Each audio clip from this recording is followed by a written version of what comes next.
بسم اللہ الرحمن الرحیم۔ السلام علیکم ناظرین۔ اللہ رب العزت جسے چاہتا ہے اس پر اپنا خاص فضل فرما کر ولایت سے سرفراز فرماتا ہے اور مخلوق کے دل میں اس کی محبت پیدا کر دیتا ہے۔ پھر یہی محبت مخلوق خدا کو کھینچ کر ولایت کے ان درخشاں ستاروں کے در پر لے آتی ہے، جہاں پر خلق خدا کو اپنی حاجت روائی، مشکل کشائی، رہنمائی اور قرب الہی پانے کے لیے مختلف راستے نظر آتے ہیں۔ اولیاء کرام اللہ تعالیٰ کی عطا سے مخلوق خدا کو فیض اور برکات پہنچاتے ہیں۔ خلق خدا کبھی اس فیض و برکت کو واضح نصیحت سے پاتی ہے، کبھی اولیاء کرام کے حسن و اخلاق اور عمل سے اپنے باطن کو روشن کرتی ہے، تو کبھی یہی مخلوق اس فیض کو کرامات کی صورت میں دیکھتی ہے۔ پیارے دوستو، آج ہم آپ کے سامنے پیش کرنے جا رہے ہیں پیران پیر شیخ عبدالقادر جیلانی رحمۃ اللہ علیہ کی کرامات کا ایک حیران انگیز واقعہ، جسے سن کر آپ حیران ہو جائیں گے۔ اس واقعے کا نام ہے زندہ انسان کی نماز جنازہ۔ پیارے دوستو، جہاں پر اولیاء اللہ کے چاہنے والے ہوتے ہیں، وہاں پر ان کو نہ ماننے والے بھی بہت ہوتے ہیں۔ آپ کو جاننے والے لوگوں سے زیادہ نہ ماننے والے بھی بہت ملیں گے۔ یہ شروع سے چلا آ رہا ہے۔ اسی طرح سرکار غوث اعظم رحمۃ اللہ علیہ کے نہ ماننے والے بھی بغداد شریف میں موجود تھے، اور وہ طرح طرح کے نقص نکالتے تھے، طرح طرح کے طریقوں سے سوچتے تھے تاکہ سرکار غوث اعظم رحمۃ اللہ علیہ کو لوگوں کے سامنے شرمندہ کر سکیں، لیکن وہ یہ نہیں جانتے تھے یہ سردار اولیاء ہیں، پیران پیر ہیں، اللہ کے نیک بندے ہیں۔ اللہ تعالیٰ نے ان کو کئی کرامات سے نوازا ہے۔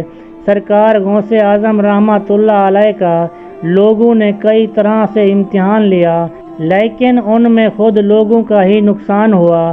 ایک مرتبہ کا ذکر ہے، سرکار غوث اعظم رحمۃ اللہ علیہ اپنے مقام پر جلوہ افروز تھے کہ اچانک ایک لوگوں کا گروہ جو کہ شیخ عبدالقادر جیلانی رحمۃ اللہ علیہ کے مخالف تھے، وہ سرکار غوث اعظم رحمۃ اللہ علیہ سے جلتے بھی تھے۔ وہ لوگ ایک شخص کو سکھا پڑھا کر جنازے پر لٹا لے آئے، اور انہوں نے یہ منصوبہ بنایا کہ جیسے ہی سرکار غوث اعظم رحمۃ اللہ علیہ نماز جنازہ پڑھا دیں گے تو ان سب کو بولا گیا کہ تم کھڑے ہو جانا تاکہ ان پر ہم ہنس سکیں اور ان کا مذاق اڑا سکیں۔ اور وہ یہ نہیں جانتے تھے کہ سرکار غوث اعظم رحمۃ اللہ علیہ اللہ کے وہ مقبول ولی ہیں جنہیں اللہ تعالیٰ نے مردے کو زندہ کرنے کی طاقت دے رکھی تھی۔ یہ لوگ سرکار غوث اعظم رحمۃ اللہ علیہ کی بارگاہ میں آئے، اور سرکار غوث اعظم رحمۃ اللہ علیہ ان کے دلوں کے راز جان رہے تھے، لیکن پھر بھی آپ نے ان سے پوچھا کہ آپ لوگ یہاں کیوں آئے ہیں؟ تو انہوں نے جنازہ دکھا کر کہا جنازہ پڑھا دیجئے۔ سرکار غوث اعظم رحمۃ اللہ علیہ ان کے دلوں سے واقف تھے۔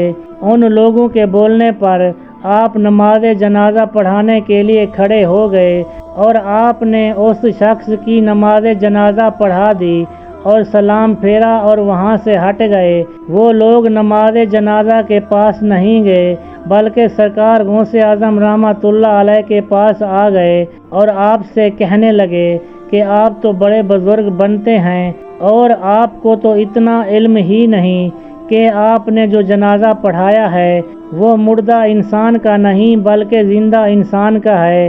آپ نے ایک زندہ انسان کی نماز جنازہ پڑھا دی ہے، یہ کیسے ہو سکتا ہے؟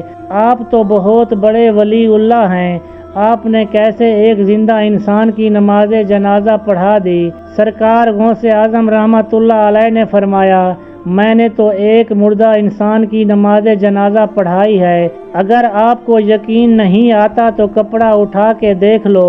ان لوگوں نے آپ کی یہ بات سنی تو حیرانی کے ساتھ کپڑا اٹھایا تو ان کے سامنے حیرت انگیز منظر تھا۔ ان لوگوں نے جس شخص کو زندہ لٹا کر لایا تھا وہ حقیقت میں مردہ ہو گیا۔ اللہ اکبر۔ تو دوستو، یہ ہوتی ہے اللہ کے ولیوں کی امتحان لینے کی سزا لوگ یہ کیوں بھول جاتے ہیں؟ اللہ کے ولی اللہ کے محبوب ترین اور خاص بندے ہوتے ہیں۔ اللہ تعالیٰ نے ان کو بہت اونچا مقام عطا کیا ہوتا ہے اور وہ جو کرتے ہیں وہ اللہ کی رضا سے کرتے ہیں۔ دوستو، ہماری ویڈیو اچھی لگی ہو تو ہمارے چینل کو سبسکرائب کر لیں اور گھنٹی کے بٹن کو آل پر دبا دیں تاکہ ہماری نئی آنے والی ویڈیو آپ کو مل سکے۔